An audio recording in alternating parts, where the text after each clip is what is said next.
Sebaiknya tetap tinggal bersamaku, ucapku saat ayah dijemput ibu tiriku pulang. Aku ingin mengatakan semua perbuatan ibu tiriku kepada ayah, tapi terhalang melihat ayah terlihat sangat mencintai ibu.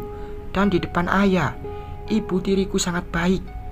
Aku tidak bisa berbuat apa-apa melawan wanita ini. Semua demi ayahku. Luna, ayahmu juga punya rumah. Kalau kamu sempat, kunjungi kami nantinya. Jaga kandunganmu.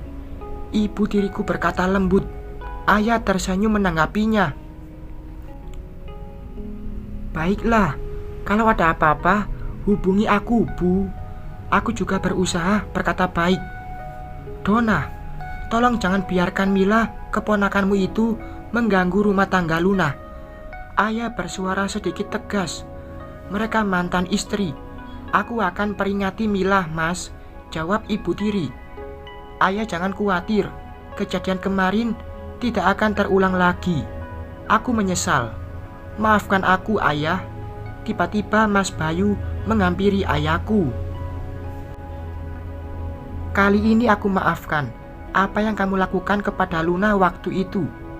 Tapi jika kamu mengulanginya, aku tidak segan melaporkanmu ke polisi karena melukai putriku.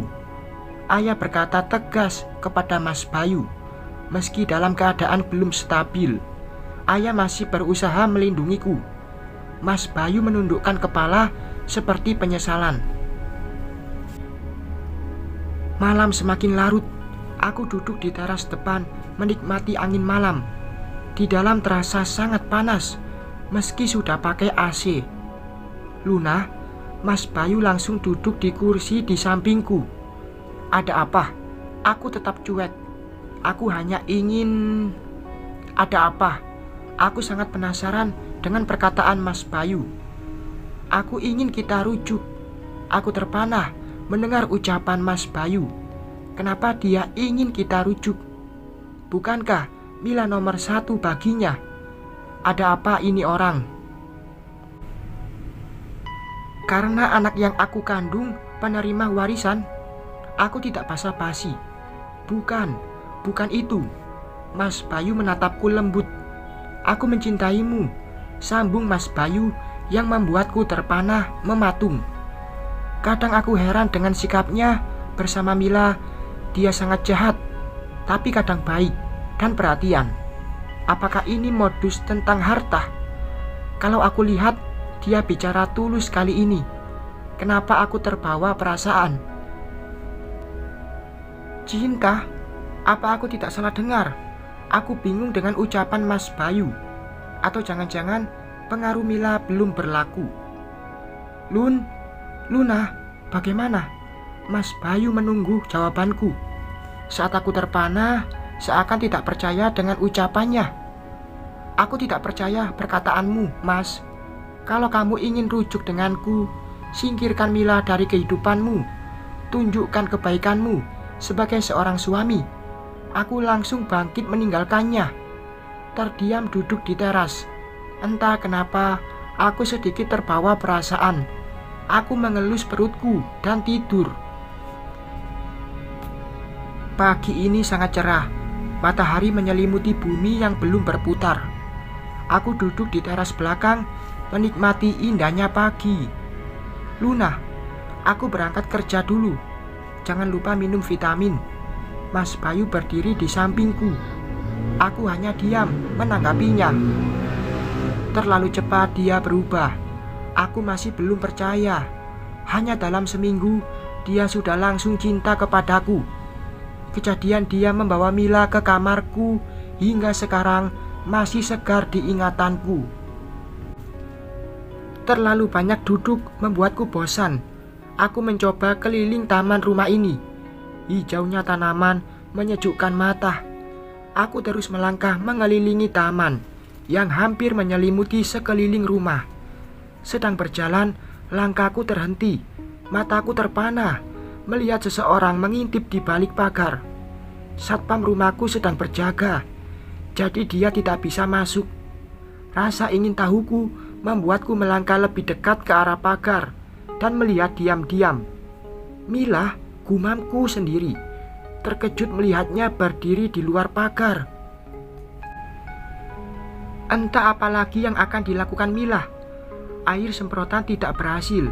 Dan sekarang rencana apa lagi? Tapi kali ini Mila tidak sendiri. Ada seorang lelaki bersamanya. Sejenak kulihat lelaki itu mulutnya komat kamit, seperti membaca mantra. Ada bermacam kembang di tangannya, beralas daun pisang. Matanya tajam, melihat ke rumahku. Ternyata Mila main dukun. Kalau masalah dukun, aku sama sekali tidak mengerti. Aku tidak pernah menyentuh dunia itu. Apa yang harus aku lakukan? Ayo pikir, Luna, gumamku sendiri, memutar otak sambil melihat mereka. Aku punya ide. Aku melangkah ke dapur. Di sana Mbok Siti sedang memasak. Mataku liar melihat yang kucari di benakku. Cari apa, Non? Tanya Mbok Siti melihatku. Mbok, aku minta bubuk cabe. Ini, Non. Mbok Siti menyodorkan bubuk cabe bumbu masakan yang biasa disimpan di toples. Makasih, Mbok. Dengan senyum aku memandang bubuk cabe di tanganku. Untuk apa, Non? Tanya Mbok Siti heran menatap mimik wajahku. Aku minta bantuan Mbok Siti dengan senyum senang. Dia menganggukkan kepala membantuku, dan kami melangkah keluar membawa panci. Di luar, kulihat mereka masih berdiri di balik pagar rumah ini. Pagarnya tidak terlalu tinggi, hanya setinggi leher orang dewasa. Rumah di tengah komplek elit, jalanan sepi. Kalau ada mobil parkir di depan pagar, asal tidak menghalangi jalan masuk. Di sini hal yang biasa bertetangga, termasuk mobil Mila. Dekat mereka berdiri mengintip. Pak, apakah ada tamu? Aku pura-pura bertanya ke Pak Satpam untuk mengalihkan mereka. Tidak ada, Non, jawab Pak Satpam. Melihatku keluar rumah, Mila dan dukunya langsung bersembunyi di balik mobilnya. Lelaki itu ingin melempar bermacam kembang ke dalam pagar rumahku, tapi terhenti. Aku dan Mbok Siti mendekati pagar, dekat mereka bersembunyi. Dengan bantuan Mbok Siti, aku sedikit menjinjit dan langsung menyiram air bubuk cabai kepada mereka. Tentunya, aku pura-pura tidak tahu keberadaan mereka. Shh, shh. 2 kali siraman, langsung habis air dalam panci, dan mereka berdua basah. Meski tetap bersembunyi, sejenak aku tetap berdiri. Aku menunggu reaksi mereka. Tidak ada suara menjerit atau marah-marah. Mereka masih tetap tahan bersembunyi. Mbok, tolong ambilkan air bubuk cabai lagi. Kata orang, kalau disiram ke pagar menolak syaitan. Aku sengaja bersuara sedikit keras agar mereka keluar dari persembunyiannya. Ini bubuknya, Non. Sebentar, aku ambil air dulu. Mbok Siti langsung mengambil air lagi dengan panci.